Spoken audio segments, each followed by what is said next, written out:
Les années 80 sont celles d'un véritable feu d'artifice technologique. Yamaha n'est pas le dernier constructeur à sortir des chemins habituels. Au printemps 1984, 2 machines marquantes sont dévoilées en même temps dans les concessions. La 500 RDLC, que nous avons déjà essayée, et la FJ1100, moto d'un nouveau genre, la grand tourisme sportive. Elle est encore très moderne, cette 1100 FJ que nous essayons aujourd'hui, apparue en 1984. C'est un monument dans l'histoire Yamaha.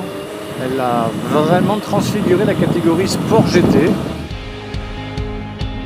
Avec la FJ, Yamaha va ouvrir un pan de son futur tant la moto est réussie.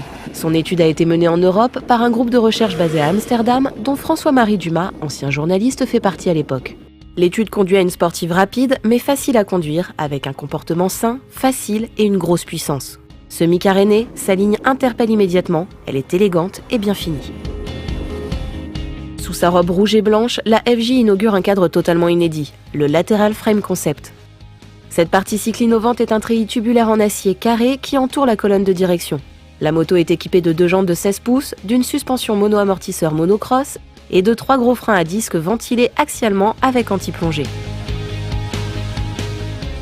Les suspensions sont intégralement réglables. La moto est basse, longue et luxe suprême, elle bénéficie d'un tête de fourche et d'un béquet.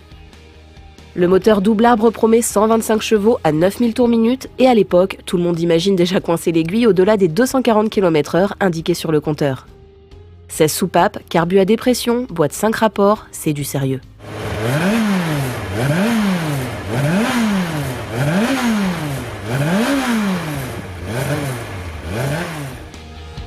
Ce moteur a du souffle, il est onctueux et même s'il est gorgé de couple, il sait délivrer un agréable petit surplus de folie entre 7000 et 9000 tours. L'alliance de ce moteur, ultra disponible, et de cette partie cycle innovante ouvre de nouveaux horizons. En plus, la FJ est belle, c'est une des icônes absolues des années 80.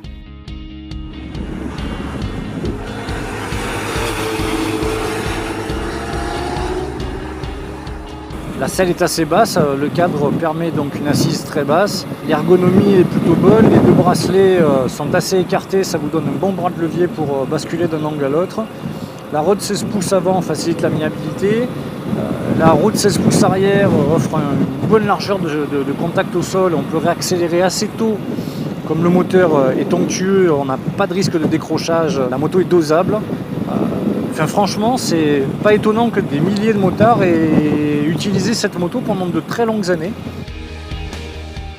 Les grandes capacités routières de la FJ1100 ont donné naissance à toute une lignée. FJ1100 puis 1200 de 1984 à 1996. Le succès de la FJ vient de son immense polyvalence. Elle protège, tient par terre et est confortable.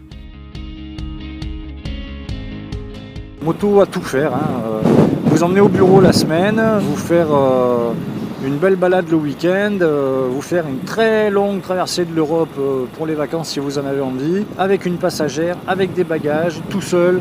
C'est l'archétype de la moto quasi universelle, mais prévenante, voilà, douce, prévenante, moteur exploitable, moteur qui est certes très expressif. Après 7000, de 7 à 9000, on sent vraiment la pleine zone de puissance, mais avec ce gros couple distribué dans le plus bas dans le compte-tour, eh bien, c'est une moto qu'on peut emmener sur un filet de gaz.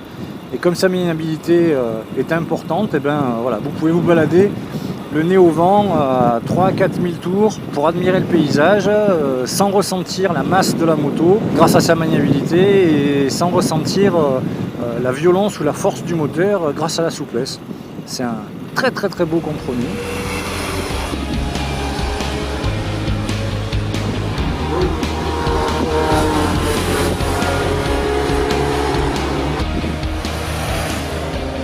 La conception de la FJ était tellement en avance qu'elle est encore utilisable au quotidien.